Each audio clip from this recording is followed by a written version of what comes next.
Okay, good evening. Today is July 21st. It is 6:32 p.m. and we will commence the Murray City Planning Commission meeting. Want to welcome everyone who has come and want to introduce the commissioners that are here. To my right is Commissioner Jake Pearson, to my left, Commissioner Lisa Lukevich, to the left of her, Commissioner Travis Ney, and I'm Jeremy Lowry. For those that are with us, I'd like to ask you to please silence your cell phones. If you have to receive a call, we'd ask you to excuse yourself and take it out in the hall. Also, we will be going through an agenda. There should be some copies out there. Our first items will be to approve, to disclose any conflicts of interest, approve of the finding of facts of our previous meeting. From there, we'll go on to item number 4, which is our conditional use permit review. Number 5 is a subdivision review for Hogan Haven. From there, we go to the general plan amendment and zone amendment and zone map amendments. Number 6 is Brennan Cassidy. Number 7 is the Murray School District project, the Boyer Company. It's number 8.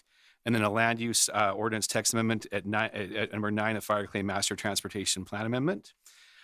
We would want to remind you that this meeting is being recorded. We will have a public comment section for each of these agenda items, with the exception of the conflict of interest and approval of facts. During that time, we'll identify that time, and when we identify that time, we'll invite you to come to the podium to my right at the north wall. Ask you to please state your name and your address. We'd ask you to keep your comments to about 3 minutes, and we would ask you to only make comments from the podium. From there, I think we can kick off with our meeting. The commissioners, have you all had a chance to review the agenda? And are there any conflicts of interest that should be disclosed this time? No. None for me either. Okay. We have the approval of finding of facts.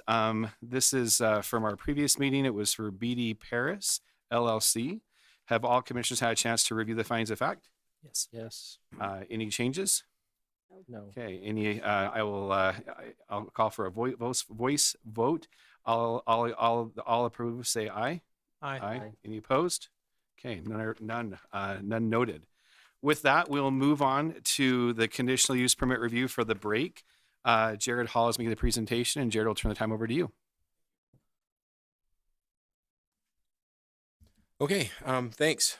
I appreciate the chance to be with you all again tonight. So this is a conditional use permit application. It's actually a request to amend an existing permit that was granted in 2012 for the same property. Under Murray's code, conditional use permits run with the property, so it's still in force.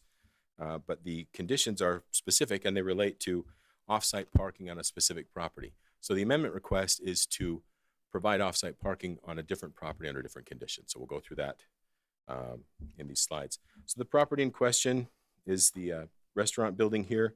It's been a number of different restaurants. I personally remember it as Oceans. That's usually where I start. And a lot of folks are familiar with that. That 2012 conditional use permit that I mentioned required that they maintain a lease for parking off-site on this property that's owned by Salt Lake City. They no longer have that lease. The property no longer has that lease. And the Break Sports Bar and Grill wants to move in and then needs to replace those required parking spaces off-site in some other location. They've been working on that for a number of months, talking with staff, trying to figure that stuff out, and we'll go through those details tonight. It is in the CD zone. The uses are allowed. The conditional use permit was required in 2012. The zoning hasn't changed. This is just a diagram showing you basically off-site parking can be provided within 200 feet of the property on adjacent parcels. So that those bubbles basically show you anywhere that's within 200 feet of the adjacent properties within 200 feet. We can reference that back again in a moment or two, but just for starters, again, there's that, to point it out, there's that off-site parking that was available before that no longer is. They have secured different parking agreements for other parking to supplement their existing parking. Right now, it looks like, as you look at this area, I'm just going to point this out before I explain it. As you look at this area, it looks like there's plenty of parking around the building. A lot of those stalls are tied up in easements for parking for the building here. So they're not always available. Some of them are available after 6, and some of them are never available. And so that's the reason they needed that off-site parking in the first place in 2012. Right now, the parking on-site the requirement is 67 spaces. Right now on-site, they never have that 67 spaces. They do have to secure off-site parking. But in every case, with the leases and agreements they've been able to secure so far, they've been able to exceed that 67 spaces, except for before 6 on weekdays. That's when there are 58 spaces available, and they're supposed to have 67, so we have a deficit of 9. If I'm doing the math right in my head really quickly standing here right now. Does that sound right? Okay, good. To go through some of these, stalls were secured here after 6 again, and on weekends. There's a number of stalls here. And on the Ivy Place property, they have access under agreement for 29 spaces. These are the most likely to be used at any given time. There's about 75 or so spaces in that area, and they're all within that 200 feet as well. We are recommending as a staff that you approve the amendment to the conditional use and allow them to secure this parking off-site in a different way and on different properties. That seems reasonable. The other conditions we've left as much as possible as the way they were in 2012 to not amend them too much. We did include one additional requirement, number 4. An area accommodating not less than 20 seats shall be unavailable for public use on weekdays before 6. And if you remember, that's because of that deficit right there that we cannot make up or haven't been able to make up yet. So if they wanted to amend that, they could come back to you and ask to amend that. If they're able to secure their parking offsite, we wouldn't be opposed to that. With that change, we are recommending that it's following those 9 conditions, the Planning Commission approve the requested amendment. Thank you, Jared. Appreciate your presentation. Sure. Are there any questions for Jared from the commission? Okay, seeing none, is the applicant present? Would you like to come and make a statement? Please remember to state your name and your address. And while you come up, I'll ask you, have you had a chance to review the 9 conditions, and are you willing to comply with them? First, Lyle Millam. My address is 13691 South Admiral Drive. That's in Riverton, Utah, 84096. And I represent the break. I'm their attorney. Okay. Have been for since 2017. And what I would like to say is, yes, we do accept those conditions and will abide by those conditions. We anticipate there will be some opposition, and there has been one letter that's been sent in opposition to what we're doing. And you know, when we first got there, we were under the impression, or we were given the impression, that those the stalls across the bridge were still available. It was a little while after we'd made the commitment that we found out they were not and had to go looking for other spaces. In doing so, we reached out to the property owners around there whose parking spaces, many of them never get used. We found 2 that were willing to work with us. One we had spoken with had agreed in principle, wanted to change a few things in the agreement, but never got back to us. When we did get back to him, he had changed his mind, which, I mean, we all had, fine to do. But we do have plenty of parking there. The upstairs in the place will house more than the 20 spaces that the staff has recommended be eliminated during the day. And that's just like we've done in our our Daybreak location. The upstairs there doesn't get open during the day. It's only open at night, and we would plan to do the same in this location. So complying with that limitation of 20 fewer seats is not going to be a problem. I don't know if you've noted the letter by Chris Mulcock of Ivy Place in there, and he states in his letter that we're the first occupant of that building that's actually reached out and tried to work with them and to create a mutually beneficial arrangement rather than just using their parking without any compensation or even talking about what we can do to make things better for both places. Another thing we're going to do to mitigate the parking issues is, even though they're not included in the count and they don't change the availability of seats inside our building, our staff are going to use parking on the very west edge of Ivy Place. That's not included in the 29 spaces that they're allowing during the day. And our staff are going to use those so that we don't use the spaces that should be there for our patrons and for Ivy Place's patrons. So we're going to do everything we can to be good neighbors.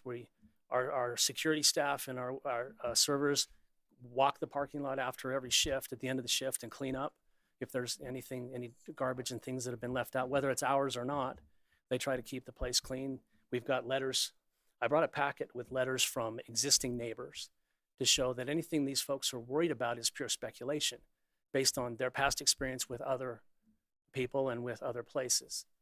But the experience of our neighbors and the landlord that we have in South Jordan and other community members is that we are good members of the community who not only do business there, but contribute to the community in a very large way.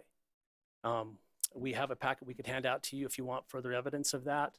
But, and I can send that information through Jared if you would like, if a decision isn't made tonight. Sure. But, and if you have any questions of us, we'd be happy to answer them.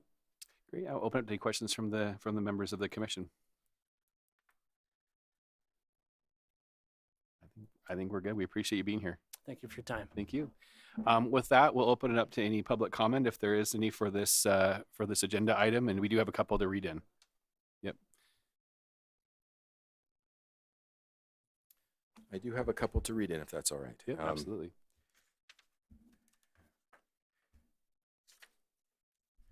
So this is from Gregory Setchler. It says, what's that? Oh, Skeller. Okay. Thank you. From Gregory. And it says, Dear Murray City Planning Commission, my business is a tenant at 4764 South 900 East Salt Lake City, Utah 84117, located west of the proposed location for the Break Sports Grill at 4760 South 900 East. We are asking you to deny any amendments to a conditional use permit that would allow a business license for this business. Now that the owner of 4760 South 900 East has lost the parking lease with the city, any business that has more than 30 cars will not work in this space. The parking lots at Ivy Place have been busy as is and are getting busier with the new development. Ivy Place patrons are parking in our lots already, and there is simply no room for this type of parking congestion. We moved to this office building in large part because of the easy access to parking. If the Break gets a license, I'm sure their patrons will be violating our parking rights and causing our clients to not be able to find a place to park. A business like this needs a ton of parking, and what they are proposing as a solution to their problem will only create more problems for those of us who have been here for years. Please do not grant this variance. Best regards, Gregory Skeller. I have an email from Mohsen Panah. We are very happy the Break Sports Grill are coming to Murray City. Thank you. And I apologize. I have a letter from a gentleman that used to manage the Point After, the sports mall, in support of it. And it's just a short 2-line letter, and I neglected to put that in my packet, but I apologize. Dear Murray City. Oh, did you mind? I forgot my copy.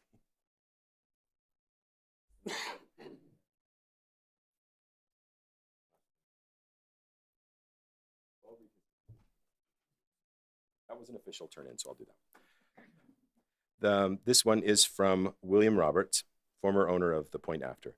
The Break will be a welcome business addition to the Murray community. They provide excellent food and service. They are eager to donate their time and assistance in communities such as the Boys and Girls Club. The owner, James Peck, has a history with the Murray area as a business owner and manager of the Point After at the Sports Mall and former resident of Murray. I'll bring this back to you in just a second, okay? I also have a letter from, it's an email from Tara Shoup. Dear Murray City Planning Commission, I own Shoup Financial, located at 4764 South 900 East Salt Lake City, Utah 84117, located west of the proposed location for the Break Sports Grill at 4760 South 900 East. If Murray City grants this conditional use permit amendment, we're all going to suffer. My employees and my clients will have to deal with parking violations on a constant basis due to the fact that the business next door does not have adequate parking.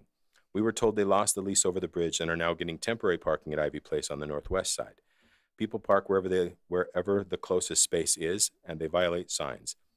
If you grant this, we will constantly be calling tow trucks, and my employees and clients will not have a place to park in the meantime.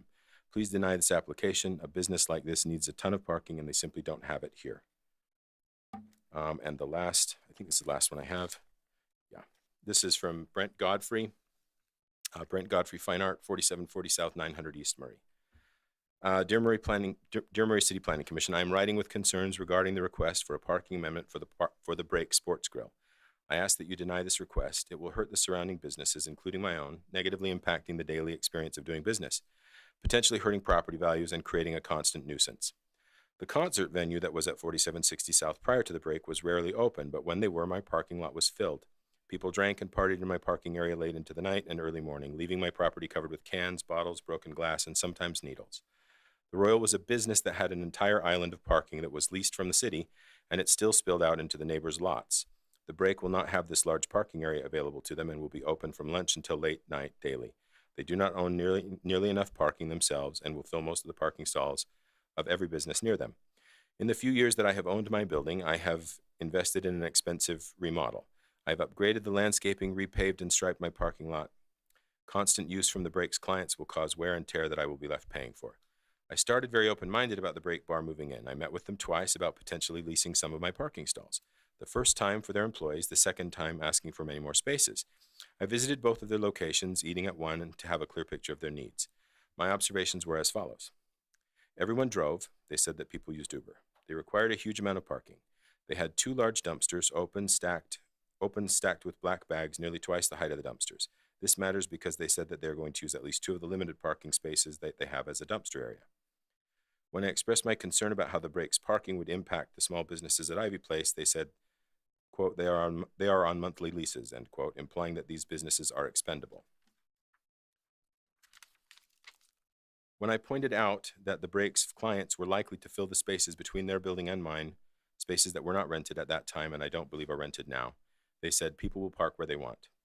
After visiting the break sites, I visited with my surrounding business neighbors. I learned that contrary to what I had been told by the break people, they were highly concerned about a predictable parking nightmare. In the end, I determined that 4760 South was not a good fit for the break expansion. They seemed to be trying to force their business onto a property that was not in their own long-term interest and would harm businesses already established in the area. Not having legitimate parking for their patrons would cause ongoing issues for their own patrons and significant difficulties for their neighbors. It seems that in asking for an amendment to make their business work on paper, they are avoiding real-life problems. I hope that Murray City will look very closely at this. I turned down money from the break because I realized that it would create problems at my Murray property and degrade my business experience. I also realized that it would be a poor moral choice to rent parking stalls to the break, knowing that their clientele would park in my neighbor's spaces, causing unnecessary challenges. I hope that Murray City Council will recognize that exempting the break from Murray's standard parking regulations has a potential for harm for numerous neighboring businesses. It is unlikely to create long-term business success for the break and is likely to put strains on numerous surrounding businesses that rely on Murray City to protect them from these issues. Thank you for considering these concerns. Sincerely, Brent Godfrey.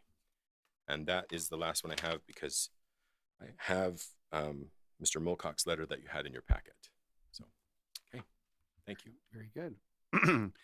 We'll pause for a second and see for a few minutes and see if there's any public comment here. Jared, do you mind checking to see if we've had any come on via electronic communication?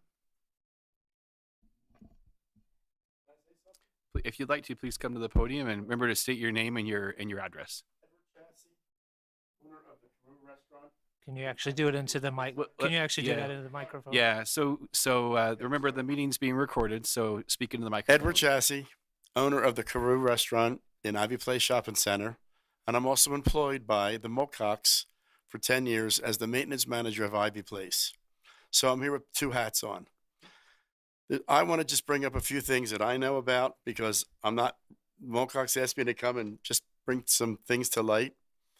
There's been people soliciting our tenants and annoying our tenants and for this matter. And some of our tenants are so outraged because they say it in front of customers about how the diminished parking is going to hurt everybody's business and how everybody's going to be closing up. Ivy Place is 100% occupied. It always has been. When the Oceans restaurant was there, the owners of the Oceans violated it terribly. We tried to compromise with them and make a deal with them. They never would do it. The third thing is there's a rumor going around that the original owner of the Oceans is trying to let this all fail and come back so they may open the Oceans restaurant again, bringing a parking problem. We at Ivy Place, we need foot traffic. We just went through COVID. This will bring plenty of foot traffic. And you know, there's restaurants in there. The more restaurants around, the more people there are. And we could all use it right now. Yeah, we're going to have to fit some foot, but there's plenty of parking there. There's plenty of empty spaces during the day. I know that. Been there 10 years. I plow it. I do know it. This would be beneficial to the businesses who are trying to survive COVID and trying to get more foot traffic in. A hairdresser has 4 people coming in. A lawyer has 1 person coming in. Restaurants, yeah, do have a few people coming in hourly. But you know what? we're all accepting that because we want foot traffic. There isn't anyone there that doesn't want this to go, any owner of any place in the shopping center. And I can guarantee that. They're annoyed at everyone coming and trying to force their false sales that Maltcock did. I saw the original agreement. I mean, they're not making money on whatever deal they're doing because trust me, it'll cost us to maintain the property. But that's what I had to say. We want it. We want the foot traffic. We all need the foot traffic. We're in the food business. I mean, you put a McDonald's out in the middle of nowhere, it doesn't do any good. You put a Burger King across the street, they do better. We're expecting the same thing. And our tenants don't take large amount of parking. Our tenants, 2 or 3 people, chiropractor, it doesn't take 20 people. There's plenty of parking. So Thank you. Appreciate your thank time. you. Thanks for your comments.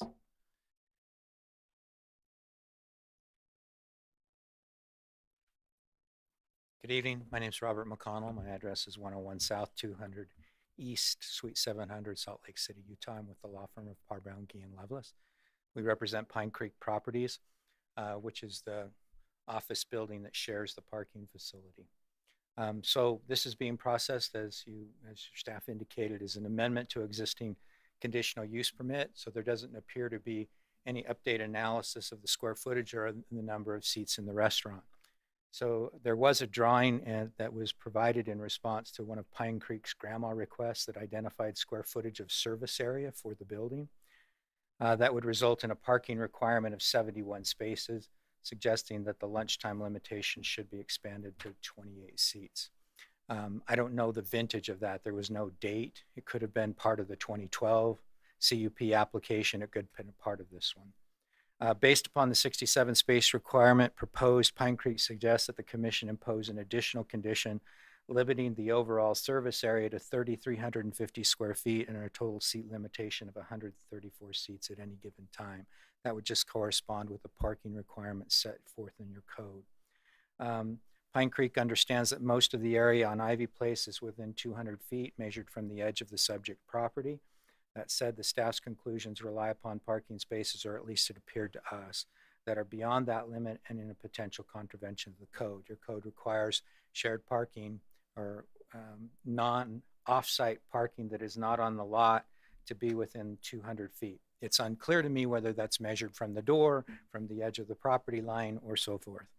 In addition, this isn't just an off-site parking solution similar in kind to the Salt Lake County or Salt Lake City parcel that was relied upon previously. Rather, it's an off-site parking proposal that assumes shared parking and assumes that the parking intensities of Ivy Place and the break will offset. We just heard from that gentleman that there's plenty of parking, but I didn't see anything in the staff report that indicated that there was any breakdown or analysis for purposes of your shared parking standard. The code does not have a particularly clear articulation of what's required to establish shared parking, but I didn't note anything in the staff report that indicated that there had actually been an analysis of that tenant mix and whether or not that mix resulted in offsets where there's less use at Ivy Place and more use at another time and so forth. And as mentioned, again, there are restaurants, so I'm assuming there's at least some overlap in that time period. The city codes lack specificity again with respect to that, but it does require the Planning Commission to establish reasonable use standards, which I take to tie back to that balancing between the shared uses in a proposed shared parking arrangement. The MVC parking lease, which is for 13 spaces and I believe was included in your materials, is for an area that we believe fails to meet the maintenance standards of section 17-72-050 of the city code. It's fallen into disrepair and is currently in a demonstrably deteriorated condition. We believe that use of that parking area should be conditioned upon bringing the parking area up to the standards of the city code before it can be utilized and counted towards the available parking. We'll also note that the shared parking arrangement that's in place with respect to this parcel allows my client to alter the office hours. There are constraints on that ability to do it. It has to be based on actual usage. And we did send a letter the other day indicating that with respect to 4 spots, we were extending the office hours for the tenants that utilize it. taking an additional hour into the evening with respect to 4 of the spots and time on Saturday. And then finally, Pine Creek would also suggest that Condition 8 be modified to actually require the on-site trash enclosure, not merely that any trash enclosure provided on site shall meet applicable city standards. We believe that's important, but they need to put in an on-site trash enclosure on the parcel, which is kind of two-edged because it sounds like that will also take away from available parking. Thank you for your comments. Any additional comments? Please come and state your name and your address. I'm Moston Pana, 2185 East Creek Road, Sandy, Utah. I'm the owner of the property that Break is going to rent it from me, which they have already rented. Just to make the comment about the letter that he was reading about Mr. Godfrey. Godfrey, for as long as I know that he's been there like about 2 years, I have never seen even one customer goes to his gallery. Not even one. I never seen anybody. How could he complain that the break is going to create traffic over there, which he's not even there? A few times I was trying to talk to him. I was screaming loud. He couldn't even hear me because he has some hearing problem. And I was telling him, you don't have any parking. No, nobody is here. You don't have any customer. Why are you complaining? The reason for that, because he has a good friendship with the lady, Mrs. Turman, which her attorney just was talking. And because of the relationship that they have, they are kind of creating that kind of situation. And Godfrey is assuming that Break is going to have a lot of people that come in. Maybe they do. But most of the people, I've been in the bar business many times before myself. At this particular place, it used to be Ocean. Then it was Pine Restaurant. Then it was myself, the name of, maybe some of you have heard, River Restaurant. I was running the River Restaurant as a bar and restaurant. I never had any problem with the parking lot. And now Break is, then Royal Club came over and they didn't have any problem with the parking. And now all in a sudden, why some people, which is mainly I'm referring to the people that they own the building right behind me, which the attorney was just talking about it. That person, she's a tax attorney. The number of the attorney that she used to have was probably 5 or 6. Now most of them are gone. One of them that is a friend of mine said, I couldn't get along with her. And they left. Most likely the only time that that parking lot is busy for her is during the tax season, which is about 4 or 5 cars. And then most people, they come, do their taxes and they go. They don't stay there. Therefore, they cannot assume that there is going to be a lot of parking, a lot of people. Even it is, with what I know, and probably most of you people know, many people that they go to the bar, they go with Uber. They don't take their car. Many people that they talk, they said, we don't want to have a hassle of getting a citation. We just take an Uber, it's easier. Thank you. Thank you for your comments. Jared, do we've had any come in via email? Okay. Any additional comments?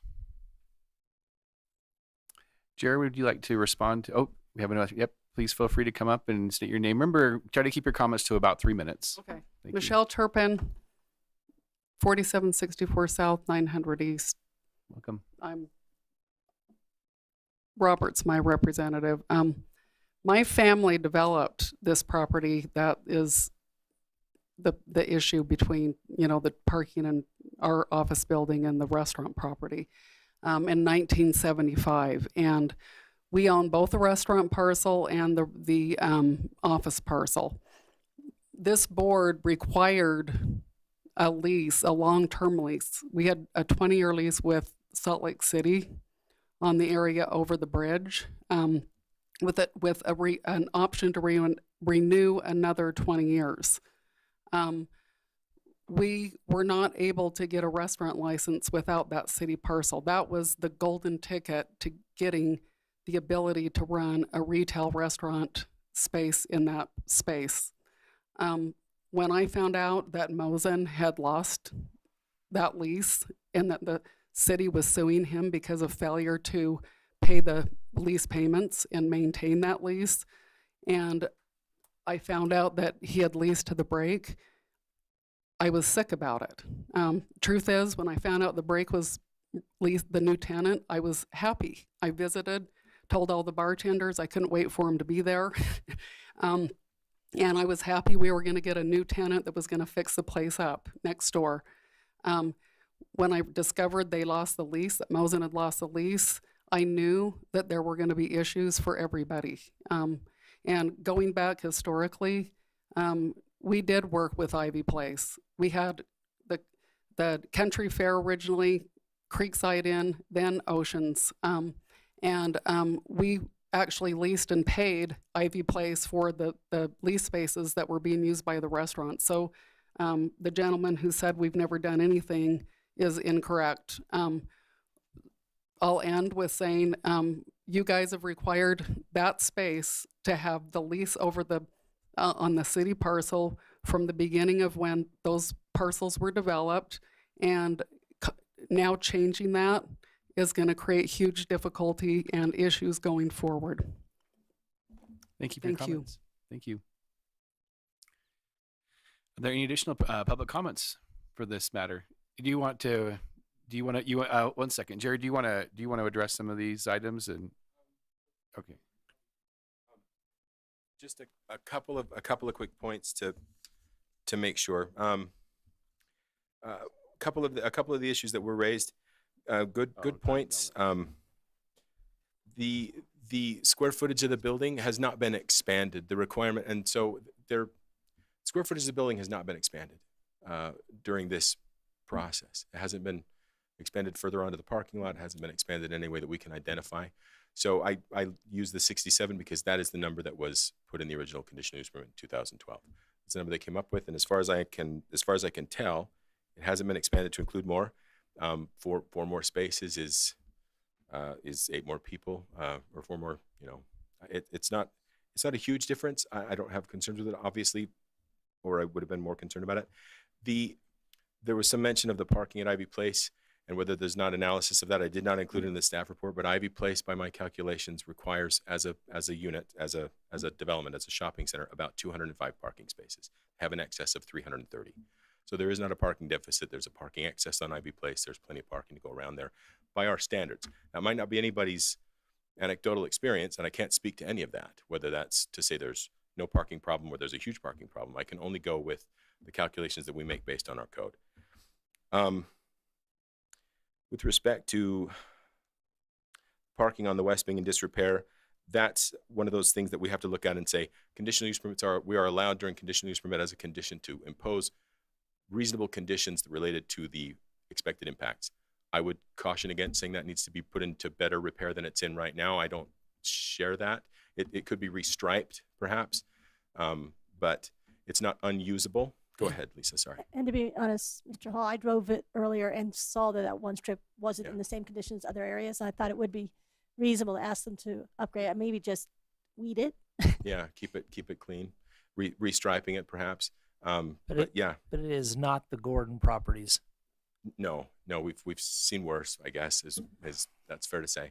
And these are also things that, again, this is not the final step in the process. There's a business license to be applied for, and those kinds of things get looked at when Mark goes out and does the final inspections. If you want to include a condition about the condition of that parking, I don't have concerns with that. It's restriping would be fine. But again, it's off-site parking that he's going to be using, or has a lease to use when it's available or if it's needed. The last thing that I would say, I think the last thing I would say is that, again, with conditional uses, the Planning Commission's role is really to assess the situation and say how this is appropriate, how it can be done appropriately. Our goal always as staff is the same. We're trying to find ways forward for things that are allowable, and a restaurant and bar is allowable here in this building. Tying a condition specifically to a certain piece of property, I believe, would be an unreasonable response in order to mitigate impacts. What we've proposed here, what they've tried to do to find parking in the available parking at Ivy Place on a different lot because they don't have access to the former lot anymore is a reasonable response and a reasonable condition to impose. So, And fits our ordinance I'm sorry, what's that? and complies with our ordinance. Yeah, it does. Jared, can I ask you a question? Sure. Mrs. Turpin alleges a lease was lost and that there were fines associated with that. Is she speaking about a lease with Salt Lake City and another party? Yes, Or, so that has nothing to do with Murray City. correct. That the city in question is Salt Lake City. Thank you. Or the process today, because we're not considering exempting any requirements or changing the requirements. We're sticking with the same requirements, just allowing them to work within them, which requires In a a different way. find additional parking. Correct. That's how we view it as staff. That's how we viewed it from the get-go. Thank you, Jerry. Any other questions? No. Thanks. Okay, at this time, are there any additional public comments? If not, I will close the public comment period. Thank you very much. So I think at this point with the commission, if there are any additional questions for staff or the applicant, I have a question for the applicant. are you willing to answer? Great. Pretty simple. Can you tell me what percentage of your business takes place before 6 p.m.? In studies we've done, even at our South Jordan location, which is, we're told by the DABC, the #1 alcohol sales location in the state. During the day prior to 5 p.m., at any given time, we will have roughly anywhere from 45 individuals in there to about 75 individuals in there. That's typical. On an extremely busy day, we might get up to about 100. Okay, and if Which is why we told them that 50 would be enough. As far, 50 spaces would be enough. okay, and if you went into the evening, then what would be your typical? On a weekday evening, No, say Monday, let's say a Friday night. Saturday Let's go night, busy. Yeah. we might have 200 people in there at any Okay. given time. Okay, perfect. Thank you. That's it. You want more questions for the applicant? No? Uh, Okay. I have a discussion. Very good. Yep. So at that point, any other questions for the applicant? Yep. Let's have some discussion. So we always parking. It's never fun. So in the pre-meeting, I expressed a little bit of concern because I live in this area. Traffic is increasing. It is. And I expressed concern about the new project going in the Kmart area, all the residents living there. And I found that discussion interesting because I know there'll be more residents soon, which will serve those businesses well, right? Everyone that has a business there is looking forward to the residents being there. I was concerned about the traffic, but it was brought to my attention that they live there. So they probably will be pedestrian traffic, not car traffic, right? That soothed me a little bit. Yeah, I agree that it's going to be either pedestrian traffic. I mean, not all of it. Clearly, people are going to come, from far away. I'm going to, the people are going to come to the location. The new development, people are going to walk from that development. People are going to walk from the developments across the street. It's nice. It's easy. It's quick and convenient. Other people are going to take an Uber. I believe that. I still think people are going to drive and try to park here, but I think that traditional numbers that we would have looked at 10 years ago versus today are completely different. How we park and how we move around is changing. Any other discussion items? We can entertain a motion if there is one. Well, I'll make a motion. Okay. I make a motion that the Planning Commission approve an amended conditional use permit allowing altered locations and conditions for off-site parking, subject to the conditions 1 through 9. I really probably ought to say the name of the. How do you interrupt a motion? What's the formal? Not sure you can. You just wait jump for it to be in. done. Yeah, you have to wait for a second. We didn't get to talk about the condition of the parking lot. Is that north of the building?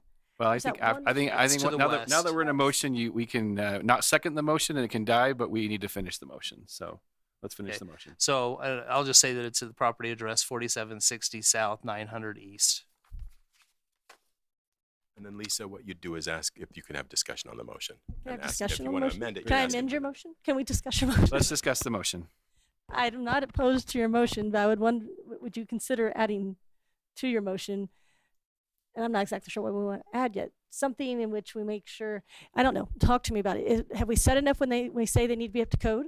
Or should we be a little bit stricter? Do they own the piece of property, or is it the They're leased piece of leasing it. property? Then I don't think that, I think it's the person that owns the property's But responsibility. this is our opportunity to ask them to clean it up. But they're not the owner of the property. They're leasing the property. It's, I understand that, but we do that all the time when One someone's second. leasing a facility. Lisa, can we ask you, Jared, when Mark goes, but when the inspection happens, will they inspect the leased property? They will in this case because we're doing offsite parking. I think Travis's point is that it's offsite. It's not, they're leasing, so it's confusing because the break is leasing property from Mr. Panah, and then they're also leasing parking from other people, right? So this leased parking, Travis sounds less comfortable with saying you're going to maintain that or bring it up to code or restripe it or. But we can assume that our code enforcement officer would ensure that it meets code. Is that correct? He'd probably ask them to have it striped. My assessment of it would be this is the kind of place where Mark would say you need to restripe this so it's clear that there's parking. There's some places where you can't tell what's going on. I don't know about patchwork or anything like that. It doesn't look like it's. So would that need to be done prior to the business license being issued? In that kind of situation, he might note that and say, when I come back around, I want to see this restriped. I'll give you a month or something like that. But I don't know that he would hold up the license. No, if it was on the property itself, he might hold up the license. Yeah. On an off-site parking situation, probably not. But I'm guessing at that. I don't know. Okay.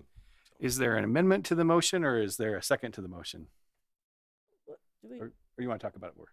How do you guys feel about the discussion? We've met the intent by just saying it's being brought up to code and now it's been discussed, it's in the record. I think so. I'm satisfied with our code enforcement officer that he'll ensure that the property would meet our code. Okay, with that then, is there a second to the motion made by Commissioner Ney? I'll second. Okay, so we have a motion made to approve an amended conditional use permit for the Break Sports Grill located at 4760 South, 900 East, by Commissioner May and seconded by Commissioner Pearson. Would like to do a roll call vote. Jared, will you do that? yes. Yes. Can I wish we talked a little bit more about the trash, but I'm confident it'll be handled appropriately, so yes. Yes. Okay, with that, the motion is passed. Welcome to Murray. We wish you and your business success. Thank you very much. We'll move on to agenda number 5, Hogan Haven. Susan Nixon will be presenting this item.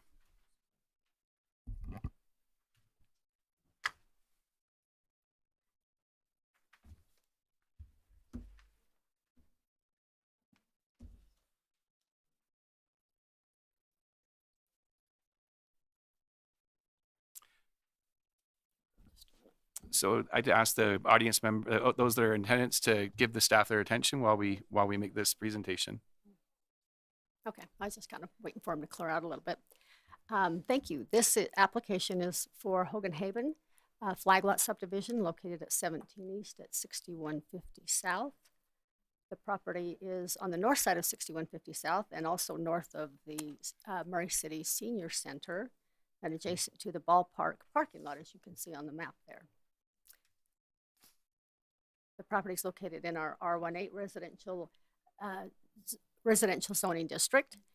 And then on State Street, the red is our commercial district. The yellow is our R18 residential. The request is for preliminary and final subdivision approval this evening. Flag lot regulations are allowed under section 17.76 and also using the underlining zoning, which is the R18 section 17100. Here's a couple of photos of the front of the home looking off of 6150 South, view to the east and view to the just dead on center. And then these are, upper left is the rear of the home, which has an existing accessory dwelling unit, a detached accessory dwelling unit, and also a detached garage. In the lower left is a rock fireplace and patio area. The upper right is an existing driveway to the west of the home, which I'll talk to in just a minute. That is going to be the proposed drive access for the flag lot. It's already existing, but that just shows you where it is. And there's mature landscaping along there, as you can see.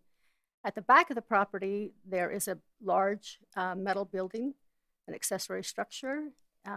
That will need to be removed prior, if the Planning Commission approves this, that will need to be removed prior to recordation of the plat. So here we have, on the left is the proposed flag lot, and on the right is the existing site plan. In the R18, the flag lot regulations require the minimum lot size is 8,000 square feet, but the flag lot or the back lot must be 125% of the underlying zone. So in this case, the front lot needs to be at least 8,000 square feet, and the back lot or the flag must be at least 10,000 square feet. And then over on the right side, the existing site plan shows the home and the footprints of the existing detached ADU garage, and then up to the far top on the north is that existing metal building again. So this is the same site plan, only it's been turned.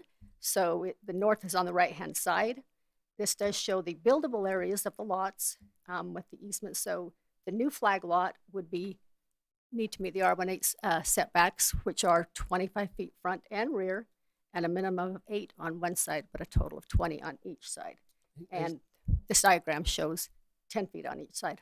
Susan, the road to the, well, that would be at the top of this diagram. Yes. Is that just cut off? No, it's on there. It is on there. I see. It's kind of hard. It's kind of hard to see. It's kind of, and I see it. I'm Yeah. good. Thank you. yeah, okay. So this also shows the public utility easements. Basically, this plan works as far as the setbacks and public utility easements. I just wanted to give you kind of an idea of the layout. This particular picture, in June of this year, the applicant applied for a variance for the required 4-foot landscaping on each strip. For a flag lot, the drive access must be a width of 20 feet, hard surface, and then on each side of that is a 4-foot landscape, totaling 28 feet. In the lower left corner of this property, or the southwest corner, is an existing fire hydrant that's been there for many years. The fire hydrant is just over 5 feet from the west boundary, which lies just outside the required 4-foot landscaping strip. So they applied for a variance to basically shift the driveway a few feet so that the hydrant will be in the landscape strip, and then eliminate the 4 feet on the east side, shown in the red. You can see the red area there. So to not install the landscaping for 4 feet for a length of 30 feet. But to the visual eye, you will never notice the difference because of the existing mature landscaping. But that way they could meet, by shifting the driveway a little bit to the east, as shown with that red arrow, they would meet the required 20-foot hard surface and still meet the intent of the landscaping as required by our code. So the R18 zone, I think I've kind of gone over most of this. The front lot is required a minimum of 8,000 square feet. It is proposed to be 13,577. The back lot, lot number 2 of the flag lot, must have 10,000 square feet. In calculating the area for a flag lot, you cannot include the access strip or the driveway as part of the area. So the gross with the flag is just under 15,000, 14,828. And the net without the flag area is 10,964. So well over the minimums. And then the setbacks are, I think I indicated, front and rear 25 feet. Rear is 25, unless the home was built prior to 1987. We have allowed a 15-foot setback because a lot of the homes back prior to 87 have a 15-foot setback. And then the side yard setbacks, 8 feet minimum, total of 20. Maximum height for homes is 35 feet. We sent out notices to the owners within 300 feet. We did not receive any responses. Actually, we did receive one from the director over at the senior center, and he was in favor of this, but that's really the only comments we received.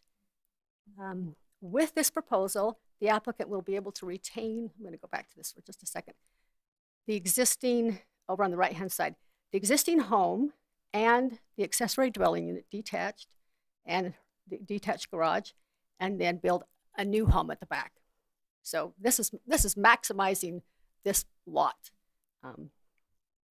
which is one of the goals for our general plan and the zoning code. Based on the application and this site plan and the materials and plans that were submitted, staff is recommending approval for this flag lot, preliminary and final subdivision, based on the 10 conditions outlined in the staff report. Thank you, Susan. Are there any questions for Susan? No. I guess not. In the report, they said something in the report about the sewer injection pumps being outside instead of inside. And I thought it was listed again in the conditions. Yeah, the sewer manager has looked at this, and basically he has okayed it. Typically, is it every 75 feet? Sorry, Rob. We have our engineer here, the engineer that's actually representing the applicant from Anderson Engineering, and he probably can give you more specific on that. Great. So is the applicant here? Are you representing the applicant? Yes. Good deal. Has the applicant, when you come, please state your name and your address, and also has the applicant had the chance to review these items, and can they comply with the conditions? Yes, so I'm Robert Holfeld. I'm a licensed civil engineer with the state of Utah. Work for Anderson Engineering. We're based out of Saratoga Springs at 2053 North Hillcrest Road. And we're representing Suzanne Hogan in regards to representing the flag lot. So in regards to your question about the sewer, that we had put on there like an idea of putting a junction box, not just for the pump, but just more connection, because you go from a pressurized injector pump to a gravitational flow, just as like a serviceable box. But yes, we understand like the injector pump, that's part of the home design. That's be part of the requirements when it comes to building the home itself. And so yes, we have no objections to those requirements being met. And you ready to read all 10 of them? Yes, I have. Okay. And yet those are acceptable? You can meet those? Yes. Great. Like one thing we'll point out is one of the requirements was on-site retention. I know under the Murray City Stormwater Management Plan, it states in there any new developments have to have retain the it has to retain the 80 percentile storm, and then any redevelopment under an acre that's not required. So it's not a prior understanding that our view is that the existing home is part of a redevelopment, but the new home would probably be a new development. But any type of retention, anything like that would have to be included with any landscape plans, any grading of the plans, which I know our client is, that's what she's planning on doing in the future, assuming that we can get everything approved for the flag lot in the first place. And then anything when it comes to any stormwater management or any building landscape requirements, in addition to building a home, and especially grading of the driveway, that'll be all included when she actually picks a house design that she wants and figures out the landscape that she wants within the limitations of the setbacks and so forth. Gotcha. Any questions for the applicant's representative? No. Great. Thank you very much for coming. We'll open it up for any public comment on this matter. And Susan, have we received any emails on this while we've been talking? Could we check to be sure? None? Okay. Well, I'm not seeing any public comments. I think we can close the public comment portion of this and can have some discussion amongst the commission, unless there are questions for staff. All right. I'd like to make a motion. Okay, great. All right, I'd like to make a motion that the Planning Commission grant preliminary and final subdivision approval for a flag lot subdivision for the proposed Hogan Haven flag lot subdivision located at 17 East, 6150 South, subject to conditions 1 through 10. Great. So we have a motion made by Commissioner Milkevich to approve grant preliminary and final subdivision approval for a flag lot for the proposed Hogan Haven flag lot subdivision located at 17 East, 6150 South. Is there a second?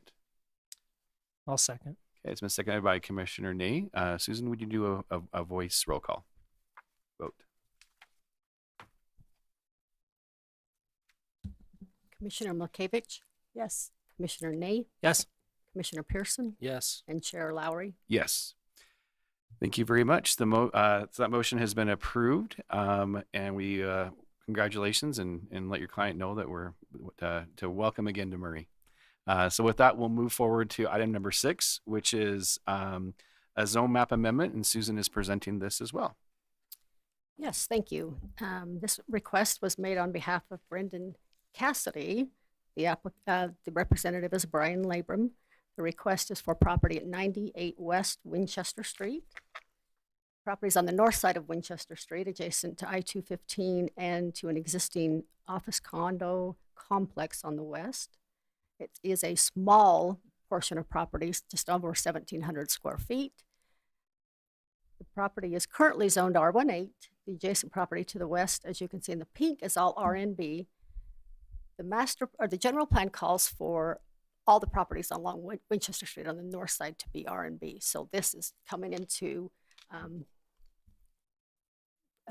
meeting the general plan and future land use as it's slated. So the property, again, as I said, is small. You can see on the left side is just a vacant parcel.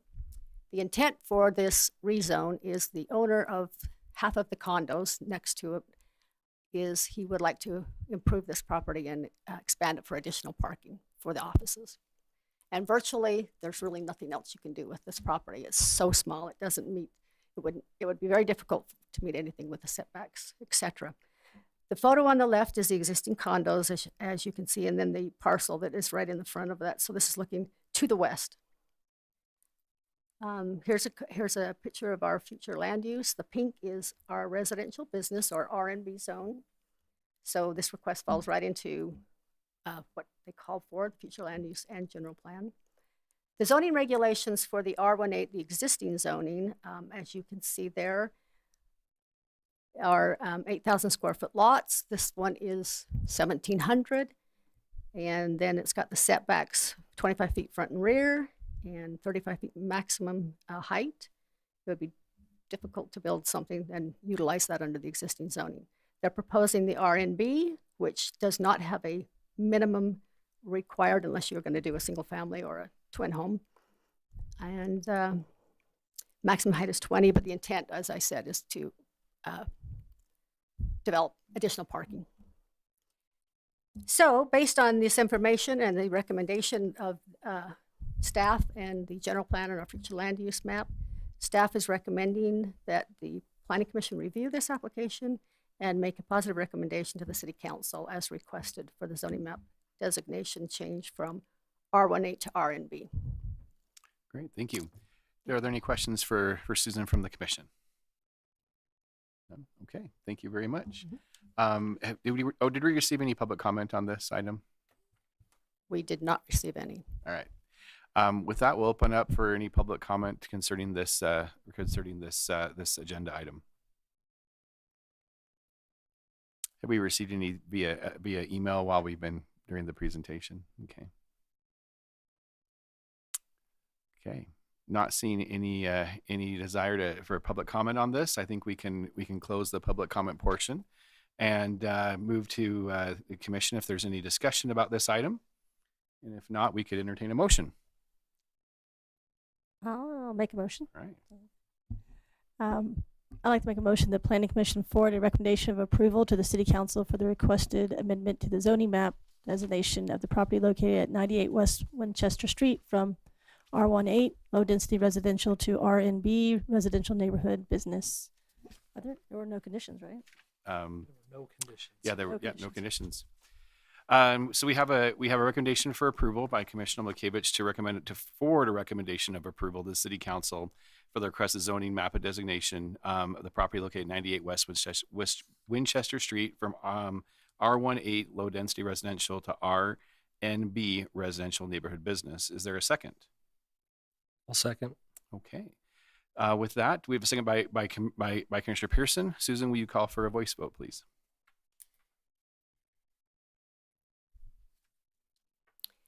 Okay, Commissioner Milkevich. Yes. Commissioner Pearson. Yes. And Commissioner Ney. Yes. And Chair Lowry. Yes. Okay, with that, the motion has passed, and wish them best luck with their project. Moving on to agenda item number 7. This is a general plan and zone map amendment, which is going to be presented by Susan again. Thank you. I have to apologize. We know it's really hot in here. That's the reason we need a new city hall. So hopefully by next year, this time, we'll be there. So thank you for bearing with us. Okay, so this request is on behalf of Murray City School District at the property address 64 and 72 West on Woodrow Street. They are both on the north side of Woodrow Street, as highlighted on the map there. Adjacent to this property, to the west or to the left, is an existing medical office building. You can see the parking lot of it anyway. And then the zoning for this property currently is GO, General Office, is the blue, and then the yellow is R18. And then here's the current photos of the property. They're a little bit dilapidated, and any kind of a new redevelopment would be welcome. In 2017, March of 2017, the City Council adopted the updated general plan, which at that time called for the properties along Woodrow Street to go to general office, which was changed at that time for the general plan. And subsequently, the office building there on the left was developed shortly thereafter. These two properties that were zoned GO, have sat basically undeveloped and have dilapidated over the last 5 years. So the school district, Murray School District, has a program that is the home building program for high school students that have been doing this program for at least a couple decades. And I'm familiar with many of the homes they've built over the years. And it's a wonderful program for the school students, and also provides a little bit better, more affordable homes because they're using child labor, if I could say that. free labor. So, but they reduce the cost. But so this proposal, in meeting our general plan objectives, it does provide and promote a mix of land uses and development patterns that support a healthy community comprised of livable neighborhoods, vibrant economic district, and appealing open spaces. It also will preserve and protect the quality of life for a range of viable residential neighborhoods, prioritize infill and redevelopment of commercial development over expansion into residential neighborhoods, and then stimulate reinvestment in deteriorating areas of the city to support growth and enhance the image of the community. I neglected to say that the property is just about 0.43 acres between the two. So the idea is, with the 3 lots that the school district is wanting to purchase, it would be the 2 highlighted in blue plus the adjacent one to the east in yellow there. So we're going back the opposite of what we did 5 years ago. But as far as staff, we are comfortable with this based on the general plan objectives as outlined there. We did receive, mailed 47 notices to surrounding neighbors. Surprisingly, we did not get a single response. Usually this neighborhood's been pretty vocal, so I think people are really comfortable with the proposal. So based on the general plan and the materials submitted, staff is recommending that the Murray City General Plan that the Planning Commission send a recommendation of approval to the City Council to amend the future land use map, redesignating the properties located at 64 and 72 West Woodrow Street from office to low-density residential. And the other second part of that request is that the Planning Commission forward a recommendation of approval to the City Council for a zone map amendment for the properties at 64 and 72 West Woodrow from GO, General Office, to R18 Residential Single Family, as described previously. Thank And you, I'm happy Susan. to answer any questions. Is there a representative for the applicant here? Would you like to Great. Please come up and state your name and address, and if you have anything you'd like to add. Just a couple of things. Thank you for your time and addressing this. It's been explained well what the intent of the property is, and that is to build 3 different single-family homes on these 3 properties.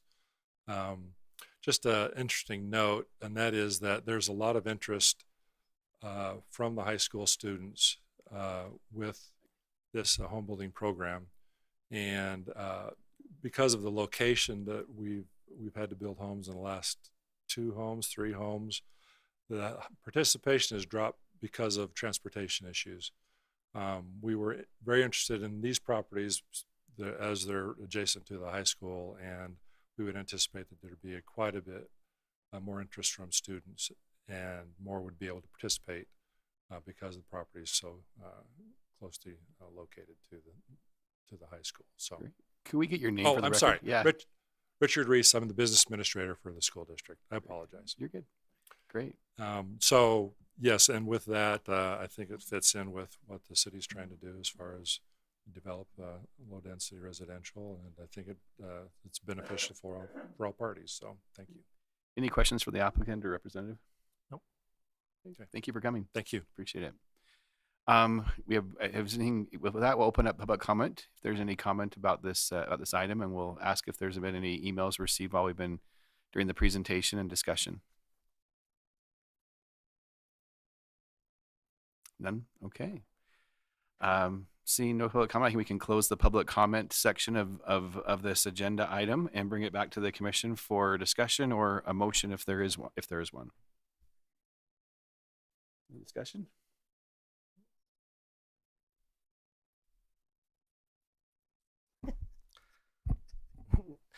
Chairman, I'll make a motion that we forward a recommendation of approval to the City Council for the requested amendment to the future land use map, redesignating the properties located at 64 and 72 West Woodrow Street from office to low-density residential.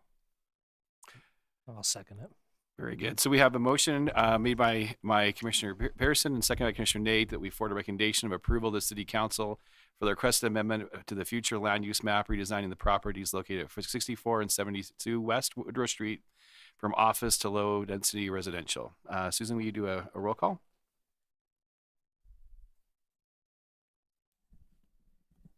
Yes. Commissioner Pearson, Yes. Commissioner Nate, Yes. Commissioner Makavich, Yes. and Chair Lowry. Yes. Okay, for the next item, do we have a motion for the second item?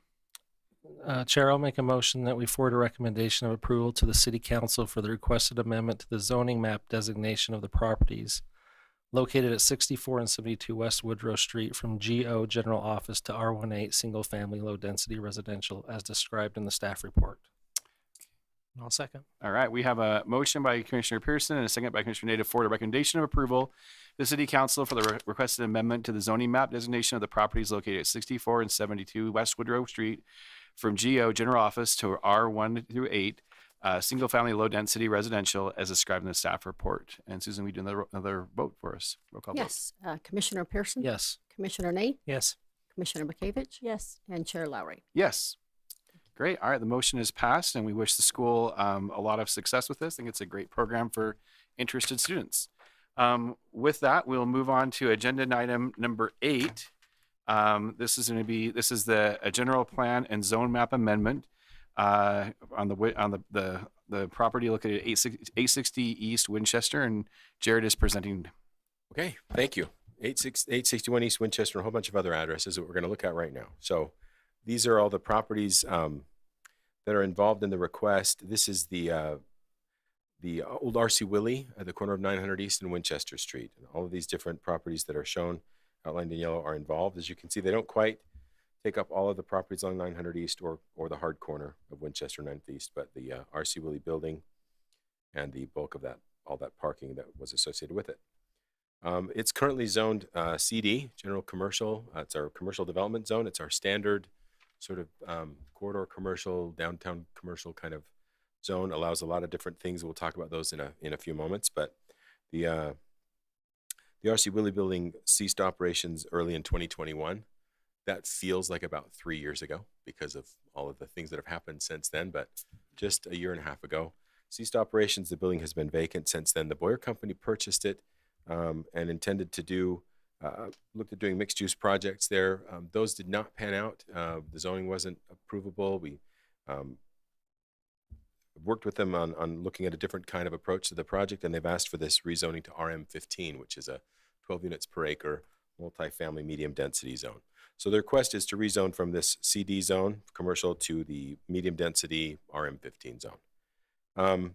The general plan, it does require a general plan amendment because the general plan and future land use map that you can see here indicates this property still in the general commercial category. The category they're asking for is the medium density residential here.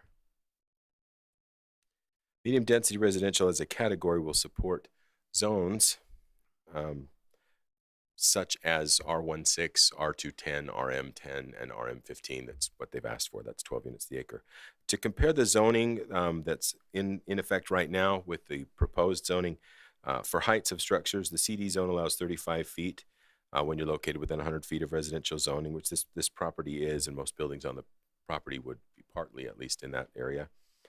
There's R18 zoning to the north. You do get 1 additional foot of height for every 4 feet that you set the building back from that residential zoning. The RM15 zone allows up to 40 feet as a maximum approved by the Planning Commission in projects. So there's no greater heights allowed, and there's no kind of scaling of it. It's 40 feet is the allowance if the Planning Commission approves it in a project application.